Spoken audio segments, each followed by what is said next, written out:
அமித்ஷா என்ன சார் ஒரு சாதாரணமான ஒரு பிஜேபி தொண்டர் சார், ஒரு உள்துறை அமைச்சராக இருக்கிறார். அவர் அங்கேருந்து வரார். அதுக்கப்புறம் நிர்வாகிகள் சந்திப்பு நடக்குது. இதை பற்றி ஏன் சார் இவ்வளவு பேசுறீங்க நீங்கள்?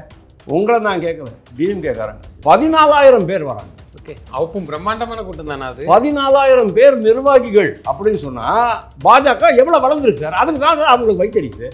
அதைத்தான் அவங்க இது கெடுக்கிறதுக்கு பார்க்குறாங்க. அமித்ஷா நக்சல் தீவிரவாதத்திற்கு நாள் குறிச்சிட்டார்.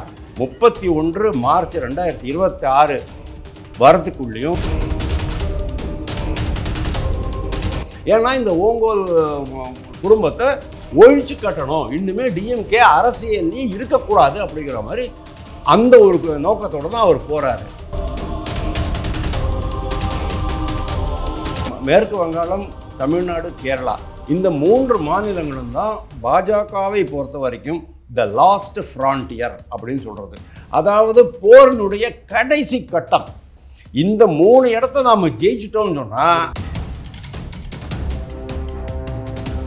அண்ணாமலை தனியாகவே போராட ஆரம்பிச்சிட்டாரு. மா சுப்பிரமணியனுக்கும் சண்முகத்துக்கும் எதிராக போராட்டம் ஆரம்பிச்சிட்டாரு. ஞானசேகரன் கைது எடுத்துட்டாரு. கொஞ்சம் கூட அறிவு இல்லாமல் இவங்க வேணும்னே இதை பிளான்ட் பண்ணுறாங்க. அதாவது பாரதிய ஜனதா கட்சிக்குள்ளே எந்த விதமான கட்டுக்கோப்பு இருக்கக்கூடாது, அவங்க ஒற்றுமையாக செயல்படக்கூடாது, அவங்களுக்குள்ள ஒரு மன வேற்றுமையை ஏற்படுத்த வேண்டும்ங்கிற எண்ணத்தோடு இவங்க பிளான் பண்ணுற ஸ்டோரிஸ். முன்னாள் தலைவர் என்ன பண்ணணுமோ அவர் அது பண்ணிட்டு தான் இருக்கிறாரு.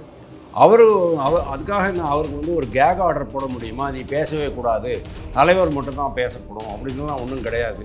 அண்ணாமலையை புறக்கணித்து விட்டார்கள், அண்ணாமலை பின்னுக்கு தள்ளப்பட்டு விட்டார், அண்ணாமலையை அவமானப்படுத்தி விட்டார்கள் சொல்கிறதான் பைத்தியக்காரத்தனம்.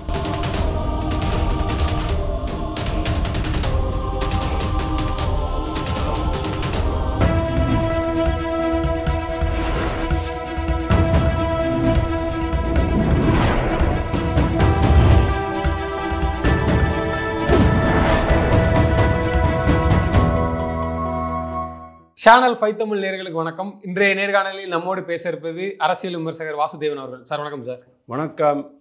சார், அமித்ஷா மதுரை வருகை, அதை தொடர்ந்து அண்ணாமலை மேலே பல்வேறு ரிப்போர்ட்ஸ் போகுது. அமித்ஷா கூட்டு கண்டிக்கிறாரு, தன்னிச்சையாக செயல்படுறாரு. ஏதோ ஆர்எஸ்எஸ் இப்போ ஒரு முக்கிய தலைவரோட பிறந்தநாள் நிகழ்ச்சி கூட அதை கொண்டாடாமல் அண்ணாமலைக்கு கொண்டாடிட்டு இருக்கிறாங்க.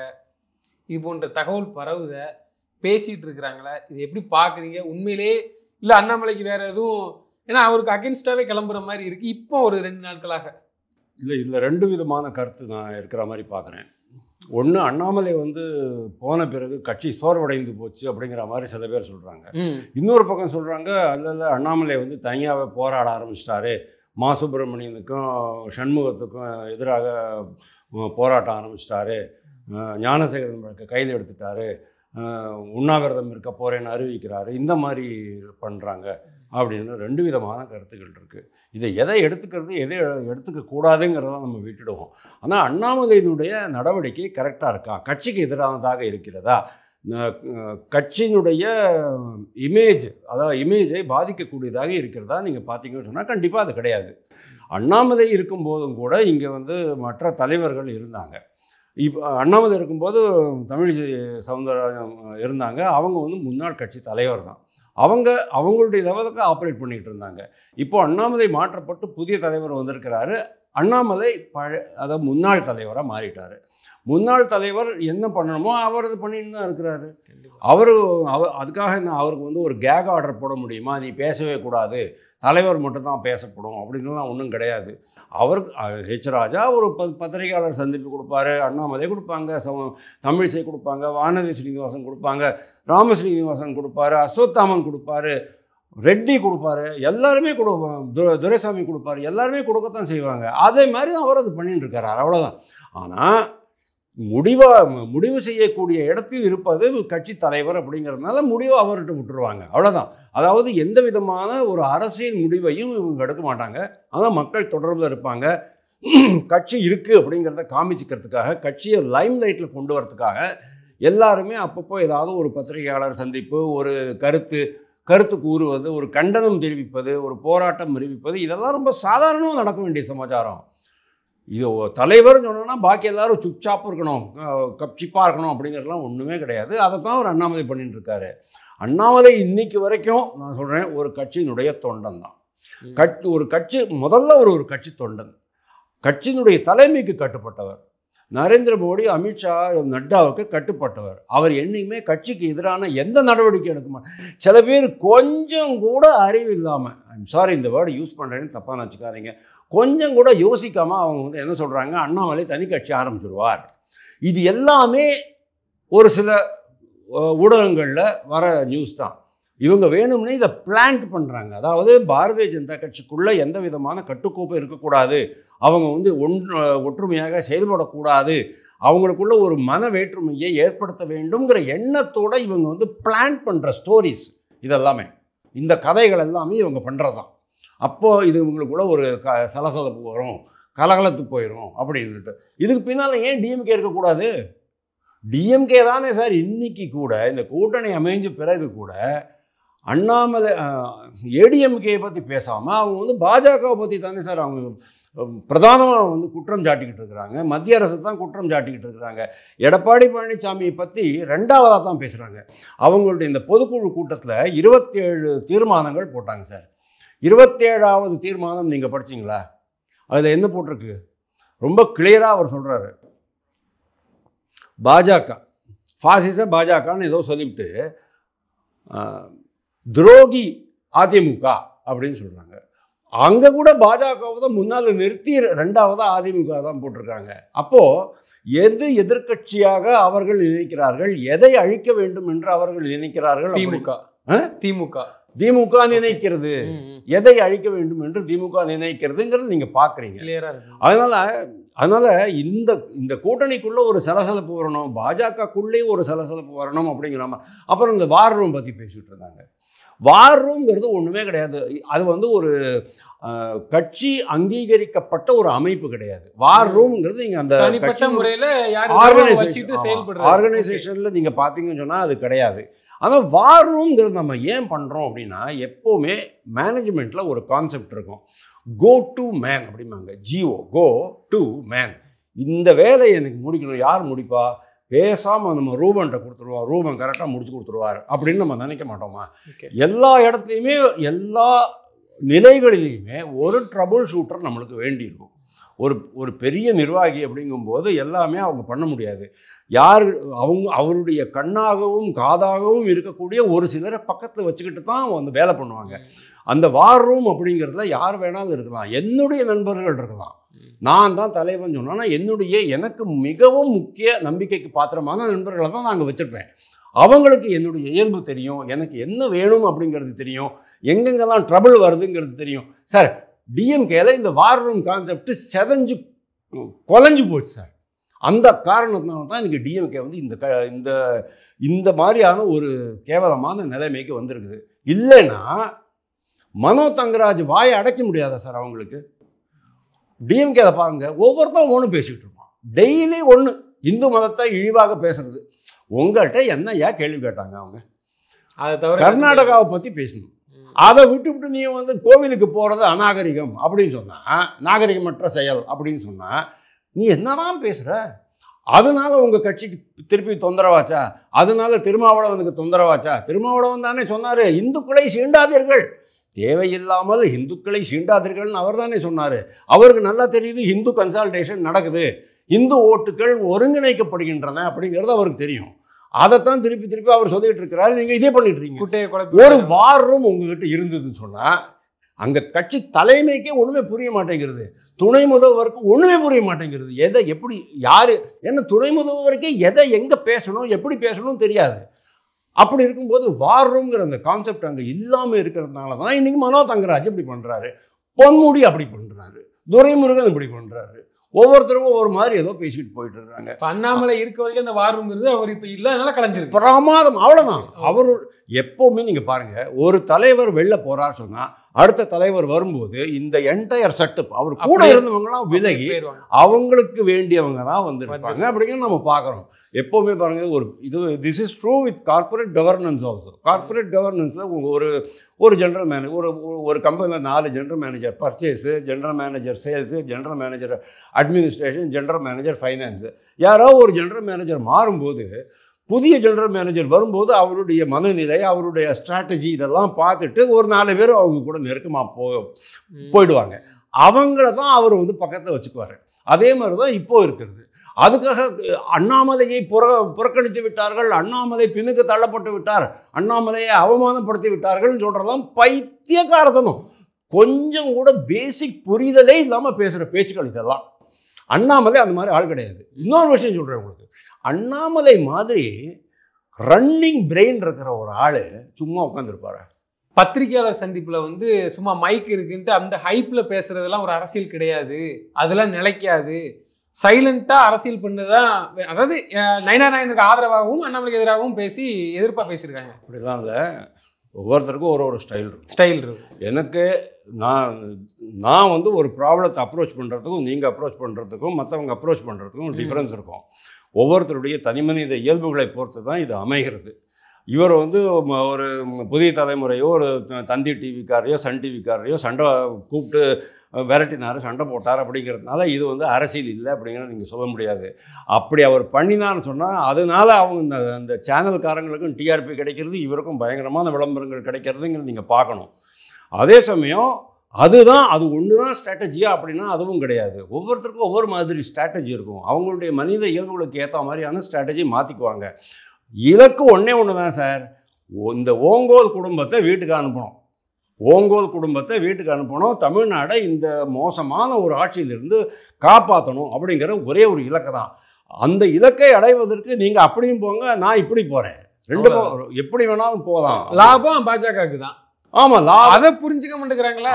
அதை இல்லை, திருப்பி நான் இவங்களெல்லாம் அதான் சொல்கிறேன். நிறைய பேர் இந்த மாதிரி சில ஊடகங்களில் விஷமத்தனமான பிரச்சாரங்கள் பண்ணுறாங்க பார்த்தீங்களா, அதை நம்பிக்கிட்டு அண்ணாமலை தனி கட்சி ஆரம்பிச்சுடுவார், பிஜேபி இனிமேல் அவ்வளோதான் அப்படிங்கிற மாதிரியான சில சோஷியல் மீடியா பதிவுகள், ஃபேஸ்புக்கில், வாட்ஸ்அப்லாம் ஏகப்பட்ட பதிவுகள் போட்டுட்ருக்காங்க. அவங்க எல்லாருக்குமே நான் சொல்கிறது இதுதான், பாஜக ஒரு தலைவர் மாற்றப்பட்டார் அப்படிங்கிறதுனால இந்த கட்சிக்கு எந்த விதமான பாதிப்பும் கிடையாது.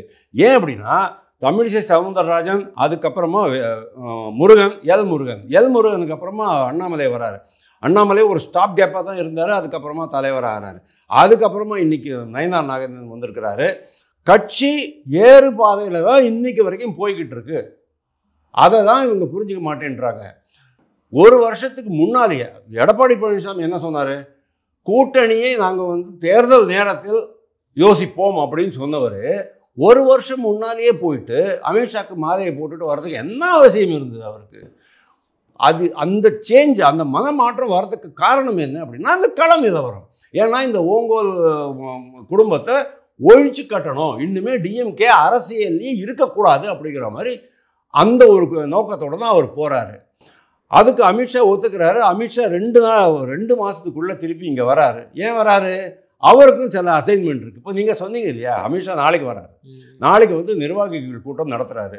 நிர்வாகிகள் கூட்டம்னா பாஜகவில் ஒரு 15 வருஷம் முன்னால் எவ்வளோ நிர்வாகிகள் இருந்திருப்பாங்கன்னு சொல்லுங்கள்.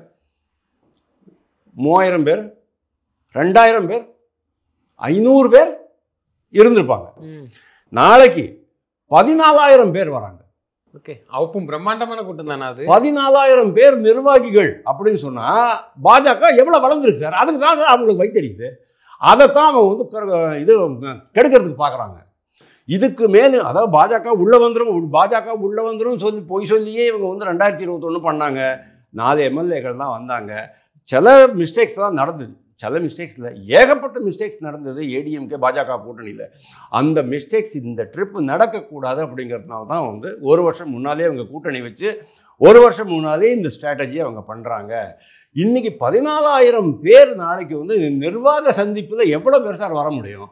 அதாவது ஒரு ரூமில் பண்ண முடியாது அப்படிங்கிறதுனால ஒரு கிரவுண்டில் பண்ணுறாங்க. அவங்க எல்லோருமே ரிஜிஸ்ட்ரேஷன் மூலமாக தான் உள்ளே வர முடியும். ஜஸ்ட் லைக் தான் நான் போய்ட்டு நிற்க முடியாதுங்க, எனக்கு அனுமதி கிடையாது. நான் அதில் ரிஜிஸ்டர் பண்ணியிருக்கணும். நான் இந்த மண்டல, இந்த விங்கில் கிளை செயலாளர் அப்படின்னு நம்ம போட்டு அது போட்டதுக்கப்புறம் தான் நான் உள்ளே போக முடியும், கியூஆர் கோடு கூட. இப்போ 14,000 பேர் வந்து நிர்வாகிகள் வச்சிருக்கிற ஒரு கட்சி அப்படிங்கும்போது நீங்கள் இமேஜின் பண்ணி பாருங்கள் எப்படி வளர்ந்துருக்குன்னுட்டு. ஒன்று. ரெண்டாவது, இந்த வார் ரூம் அப்படிங்கிறது புதிய வார் ரூம் அமைக்கணுமா வேண்டாமாங்கிறதுலாம் அவருடைய சமாச்சாரம். அவருக்கு ரொம்ப க்ளோஸாக யார் இருக்காங்களோ அவங்கக்கிட்ட அந்த ட்ரபிள் ஷூட்டிங் ஏதாவது இப்போ மனோ தங்கராஜ் மாதிரி ஏதாவது உளறிட்டான் அப்படின்னு சொன்னால் உடனே அதை ட்ரபிள் ஷூட் பண்ணுறதுக்கு என்ன பண்ண முடியுமோ அவங்க சஜஷன் கொடுப்பாங்க. எங்கே என்ன ப்ராப்ளம் நடக்கிறது, எப்படி சசிகலா இருந்தாங்க சார், ஒரு லேடி சார், அவங்க தானே சார் வார் ரூம். அவருக்கு அசிஸ்ட் பண்ணிட்டு இருந்தார் அவர் கணவன் நடராஜன் கொஞ்ச நாள். அதுக்கப்புறமா ஜெயலலிதாவுக்கு அம்மையார் அவர் ஜெயலலிதாவுடைய ஒரே வார் ரூம் அந்த சசிகலாங்கிற மாபெரும் ஆளுமை உள்ள ஒரு பெண். ஞாபகம் வச்சு பாருங்க. ஒரு குற்றச்சாட்டு விமர்சனம் இருந்தாலும் இதை ஒத்துக்கிட்டு தான் ஆகணும். ஒரு பெண் பண்ண முடியும்னு சொன்னால் 4 பேர், நான் எனக்கு ரொம்ப க்ளோஸாக இருக்கிற 4 பேர் அதை பண்ண முடியாதா சார்? பண்ணத்தான் சார் செய்வாங்க. அதே மாதிரி இவர் அந்த வார் ரூம் வச்சுக்கு வர மாட்டார். ஏன்னா அந்த வார் ரூம் எதுக்கு இருக்கணும் அப்படின்னா, உங்களுக்கு எங்கே பிரச்சனை நடக்குது, எங்கே திசையன் விலையில் பிரச்சனை நடக்குது, விளாத்திக்குளத்தில் பிரச்சனை நடக்குதுன்னு சொன்னால் உடனே அவங்க அலர்ட் கொடுத்துருவாங்க. பீப் பீப் அலர்ட் வந்துடும், இது பண்ணணும் அப்படின்னுட்டு. இந்த மாதிரி பொன்மாணிக்கு வேலை ஏதோ சொல்லிவிட்டாரு அப்படின்னாருன்னா உடனே அதுக்கு நம்ம இது பண்ணணும். ஓகே, இங்கே வந்து அந்த முருக பக்தர்கள் மாநாட்டுக்கு இது கொடுக்கலன்னா உடனே நம்ம என்ன அறிக்கை கொடுக்கணும். இவர் சொல்லிட்டாரு, எவ்வளோ ஷா வந்தாலும் இங்கே வந்து ஆட்சி அமைக்க முடியாது, உடனே என்ன கொடுக்கணுங்கிறத அவங்க சொல்லிடுவாங்க. டக்குன்னு இவர் வந்து ட்வீட் போட்டு இவங்க பேர்லேயே அவங்களே ட்வீட் போட்டுருவாங்க. இதை தான் அவங்க பண்ணுறது. எல்லா தலைவர்களுக்கும் இது ரொம்ப அவசியம். ஏன் அப்படின்னு சொல்கிறேன்னா, புதுக்கோட்டையில் காலையில் இருக்கிறாரு, சாயங்காலம் வந்து வேலூரில் ஒரு ஃபங்க்ஷனுக்கு போகிறாரு. புதுக்கோட்டை எங்கே இருக்குது? வேலூர் எங்கே இருக்குது? 8 மணிக்கு அங்கேருந்து இங்கே வராரு, துக்ளக் மீட்டிங்க்கு வராரு, துக்ளக் ஆண்டு விழா மீட்டிங்க்கு வராரு அண்ணாமலை. அதுக்கு முன்னால் சுரேஷ் பிரபு என்ன பேசிட்டு போனாருங்கிறது அவருக்கு தெரியும். அதை வச்சுக்கிட்டு இவர் தொடர்ந்து பேசுகிறாரு. அப்படின்னா அவருக்கு வந்து எவ்வளவு ஃபீட்பேக் வந்திருக்கும், கிரிட்டிக்கல் இன்புட்ஸ் வேணும். அதுதான் அந்த வார் ரூமுடைய வேலை. இந்த வார் ரூம் தான் எனக்கு டிஎம்கேல மிஸ்ஸிங்கு. அதனால தான் அவங்களுக்கு வந்து நம்ம தோற்றுருவோமோங்கிறத பயம் ஏற்பட்டுருக்கு. இந்த வார் ரூம் பிரச்சனை வந்து அமித்ஷாவோட பிரச்சனை கிடையாது, அது மாநில தலைவருடைய பிரச்சனை. அதை அவர் பார்த்துட்டு போகிறாரு. இதுக்கு அடுத்தது என்ன? ஸ்ட்ராட்டஜி. அதாவது இந்த நிர்வாகிகளுக்கு ஒரே ஒரு நம்பிக்கை அவர் அளிக்கணும், உற்சாகப்படுத்தணும். என்ன? அண்ணாமலை போயிட்டார் நீங்கள் நினச்சிக்காதீங்க, அண்ணாமலையை எப்படி நம்ம யூஸ் பண்ணிக்குவோமோ அப்படி யூஸ் பண்ணிக்குவோம், கவலைப்பட வேண்டாம் அப்படின்னு சொல்லுவார். ரெண்டாவது, அண்ணாமலைக்கு ஒரு மிகப்பெரிய பொறுப்பு கொடுப்பாங்க. அது எப்போ கொடுப்பாங்க? இம்மீடியட்லி கொடுக்க போகிறதில்ல. அண்ணாமலையை வந்து ஒரு சென்ட்ரல் மினிஸ்டராக்கி இது ஆணி அடித்து வைக்கிறதுக்கு அவங்களுக்கு விருப்பம் இருக்காது, சட்டத்தில் போட்டு மாற்றுறதுக்கு விருப்பம் இருக்காது. அவர் ஒரு சுதந்திர பறவையாக தான் இருக்கணும்னு ஆசைப்படுவார். ஏன்னா திமிர் எழக்கூடிய ஒரு ஆளுமை அந்த ஆளுமை. அதனால அவரை அந்த மாதிரி நீங்கள் அடைக்க முடியாதுங்கிறத அவங்களுக்கு தெரியும். ஆனால் அதுக்கு முன்னால் டெல்லி தலைமை மாற்றணும். ஏன்னா பிப்ரவரி மாதத்துலேருந்து நம்மளும் பார்த்துக்கிட்டே இருக்கோம், டெல்லியில் தலைமை மாறிடும்னுட்டு. அது நடுவில் இந்த ஆப்ரேஷன் சிந்தூர் வந்தது, பாகிஸ்தான் ப்ராப்ளம் வந்தது, அதனால் தட்டி போயிட்டு இருக்குது. ப்ராபபிளி இந்த மாத கடைசியிலையோ அடுத்த மாதத்துலையோ அவங்க மாற்றிடுவாங்க. அந்த சமயத்தில் இவருக்கு வந்து கூடுதல் பொறுப்புகள் வழங்கப்படும். இவர் வந்து கேம்பெயின் மேனேஜராக போடலாம். இந்த 3 மாநிலங்கள், அதாவது மேற்கு வங்காளம், தமிழ்நாடு, கேரளா, இந்த 3 மாநிலங்களும் தான் பாஜகவை பொறுத்த வரைக்கும் த லாஸ்ட் ஃப்ரான்டியர் அப்படின்னு சொல்கிறது. அதாவது போரினுடைய கடைசி கட்டம். இந்த 3 இடத்த நாம் ஜெயிச்சிட்டோம்னு சொன்னால் ஆல் இண்டியாவை நம்ம ஜெயிச்ச மாதிரி ஆகிடும் அப்படிங்கிறது அவங்களுக்கு தெரியும். சார், அமித்ஷா என்ன சார், ஒரு சாதாரணமான ஒரு பிஜேபி தொண்டர் சார், ஒரு பிஜேபி மெம்பர், ஒரு உள்துறை அமைச்சராக இருக்கிறார். அவர் அங்கேருந்து வரார். பாவம், மதுரை மீனாட்சி அம்மனுடைய தரிசனம் எடுத்துக்கிறாரு. அவர் பக்தருங்கிறதுனால மதுரை மீனாட்சி அம்மன் தரிசனம் எடுத்துக்கிறாரு. அதுக்கப்புறம் நிர்வாகிகள் சந்திப்பு நடக்குது. இதை பற்றி ஏன் சார் இவ்வளவு பேசுறீங்க நீங்கள்? உங்களை நான் கேட்கல, டிஎம்கேக்காரங்களுக்கு. ஏன் இப்படி பதறி போகிறீங்க? அப்படி என்ன ஆயிடுச்சு? அப்படி என்ன மகா பெரிய புருஷனா இருந்தாள்? ஒரு விஷயம் சொல்கிறேன், ஏன் இவங்க வந்து பதறுவதற்கு காரணம் என்ன தெரியுமா? நக்சல் தீவிரவாதம் தெரியும் உங்களுக்கு. அர்பன் நக்சல் தெரியும், கிராமப்புற நக்சல் தெரியும், நகர்ப்புற நக்சல் தெரியும். நகர்ப்புற நக்சல் உங்களுக்கு நல்லாவே தெரியும். கோரேகாவில் ஒரு 10 வருஷம் முன்னால் என்ன நடந்தது பாம்பே தாங்கிறது. அதுக்கப்புறமா ப்ரொஃபஸர்ஸு, காலேஜ் ப்ரொஃபஸர்ஸு, அந்த மாதிரி லெவலில் இருக்கிறவங்கெல்லாம் அர்பன் நக்சல்ஸு. இன்றைக்கி ஜேஎன்யூவில் இருக்கிற மாதிரி, ஜவஹர்லால் நேரு யூனிவர்சிட்டியில் இருக்கிற மாதிரி, ஹார்வர்டு ஆக்ஸ்ஃபோர்டில் இருக்கிற மாதிரி வச்சுக்கோங்க. அவங்களெல்லாம் பிடிச்சி உள்ளதுக்கு போட்டாங்க. இன்றைக்கி இந்தியாவில் அர்பன் நக்சல்ங்கிறது கம்ப்ளீட் காலி. கிராமப்புற நக்சல் காட்மண்டுலேருந்து, நேபாளத்தில் காட்மண்டுலேருந்து திருப்பதி வரைக்கும் இவ்வளோ பெரிய ஏரியாவில் பரவி கிடந்துச்சு காங்கிரஸ் கட்சி காலத்தில். கம்யூனிஸ்டுகளுடைய தயவில், இதை தான் நீங்கள் நோட் பண்ணணும். 2 கம்யூனிஸ்டுகள் தயவில். இப்போ இது இங்கே என்ன நடந்தது, இந்த கர்ரைகுட்டாங்கிற அந்த மலைப்பகுதியில் ஆந்திர பிரதேசில் என்ன நடந்தது உங்களுக்கு தெரியும். கிட்டத்தட்ட 30-40 பேர் போட்டு தள்ளிட்டாங்க. அதுக்கு முன்னால் பஸ்தார் ரீஜன் சத்தீஸ்கட்டில் இப்படி போட்டு தள்ளிட்டாங்க. எதுக்கு நான் இதை சொல்ல வரேன் தெரியுமா? நாள் குறிச்சார் அமித்ஷா. நக்சல் தீவிரவாதத்திற்கு நாள் குறிச்சிட்டார். அதை ஜனவரி மாதம் பாராளுமன்றத்திலே சொன்னார். அதுக்கு முன்னாலேயும் சொன்னார், அங்கேயும் சொன்னார். 31 மார்ச் 2026 வரத்துக்குள்ளேயும் நக்சல் தீவிரவாதம் இந்த மண்ணிலிருந்து ஒட்டு மொத்தமாக ஒழிக்கப்பட்டு விடும் அப்படின்னு அவர் சொன்னார். அந்த மாதிரி ஆழமாக பரவி இருந்த தீவிரவாதத்தையே, நக்சல் தீவிரவாதத்தையே அவர் ஒழிச்சு கட்டுறார் அப்படின்னு சொன்னால், அதுக்கு நாள் குறிக்கிறார் அப்படின்னு சொன்னால், இந்த டிஎம்கேயை ஒழிச்சு கட்டுறதுக்கு நாள் குறிக்க முடியாதா சார் அவருக்கு? சொல்லிப்பார். அதுதான் இவங்களுக்கு இந்த பயம். நம்மளுக்கும் ஒரு டேட் போட்டுருவாரா, அடுத்தது நீதாண்டா அப்படின்னு டேட் போட்டாரா அப்படிங்கிற அந்த ஒரு பயம் அவங்களுக்கு இருக்குது. ப்ளஸ்ஸு ஒரு வருஷம் முன்னாலேயே எப்படியெல்லாம் அந்த அடுத்த ஸ்டேஜுக்கு எடுத்துக்கிட்டு போகணும். இப்போ டிஎம்கே தான் மணி கட்ட வேண்டியது டிஎம்கேக்கு தான். ஏன் கட்டணும் அப்படின்னா, டிஎம்கே என்றைக்குமே ஜனநாயக கட்டமைப்புகளை மதித்ததே கிடையாது. குடியரசுத் தலைவர் ஒரு ஜனநாயக அமைப்பு, பிரதமர் ஒரு ஜனநாயக அமைப்பு. பிரதமர் நீங்கள் என்ன சொன்னீங்க, களவாணின்னு சொன்னீங்க. அந்த மாதிரியான பிரதமர் அது. உங்களுடைய எதிரி, அதாவது பிரதமருடைய ஸ்டான்ச் எதிரி யாரா பேர் சொல்லுங்க, ராகுல் காந்தியை விட்டுடுவோம். ராகுல் காந்தி குழந்தை மனது உடையவர், அதனால் அவருக்கு அவ்வளோ புத்தி கிடையாது. காங்கிரஸ்காரங்களே சொல்ல மாட்டாங்க அவர் திருடர் அப்படின்ட்டு. இவங்க சௌக்கிதார் சோர்கே, சௌக்கிதார் சோர்கேன்னு ஆரம்பித்தாங்க. நீங்கள் என்ன பண்ணீங்க, கோபேக் மோடி. நீங்கள் இன்றைக்கி ஜனநாயக கட்டமைப்புகள் எதையுமே நீங்கள் பாராட்ட மாட்டேன்றீங்க. ஜனநாயக கட்டமைப்புகள் சுதந்திரமாக செயல்பட விட மாட்டேங்கிறீங்க. கவர்னர் சுதந்திரமாக செயல்பட முடியல, இங்கே அமலாக்கத்துறை சுதந்திரமாக செயல்பட முடியல. அமலாக்கத்துறைங்கிறது என்னது, அது ஒரு ஜனநாயக கட்டமைப்பு தான். ஒரு புலம் எங்கே குற்றம் நடக்கிறதோ, எங்கே மோசடி நடக்கிறதோ அங்கே போலீஸ்காரன் வரத்தான் செய்வான். நீங்கள் என்ன பண்ணுறீங்க, போலீஸ்காரன் வரக்கூடாதுன்ட்டு உயர்நீதிமன்றத்தில் போய் தடை வாங்குறீங்க. அது முடிஞ்ச பிறகு உச்சநீதிமன்றத்தில் போய் தடை வாங்குறீங்க. கபில் சிபலை வச்சு ஆர்கியூ பண்ணுறீங்க. என்னதான் அது தற்கால தடையாக இருந்தாலும் ரூபன், இது மத்திய அரசுக்கு ஒரு இதுதான், ஒரு என்ன சொல்கிறது, ஒரு சின்ன பின்னடைவு தான். இது மாதிரி தொகுதி மறுவரையை பற்றி பேசுகிறீங்க, மாநில சுயாட்சி பற்றி பேசுகிறீங்க. நீங்கள் எப்போ மத்திய அரசினுடைய, அதாவது நாட்டின் மற்ற பாகங்களுடன் இணைந்து நீங்கள் செயல்பட போகிறீங்கிறது ஒரு மிகப்பெரிய கேள்வி. இந்த மாதிரியான இந்த அரசினுடைய மோதல் போக்கை அவங்க கவனிச்சுக்கிட்டு தான் வராங்க. அதையெல்லாம் சரி பண்ணணும் அப்படிங்கிறது அவங்களுடைய எண்ணம். அதனால தான் சொல்கிறேன், இது ஒரு வருஷம் முன்னாடி இந்த தேர்தல் வியூகங்கள்லாம் கரெக்டாக அமைச்சு ஏடிஎம்கே கூட இன்னும் மற்ற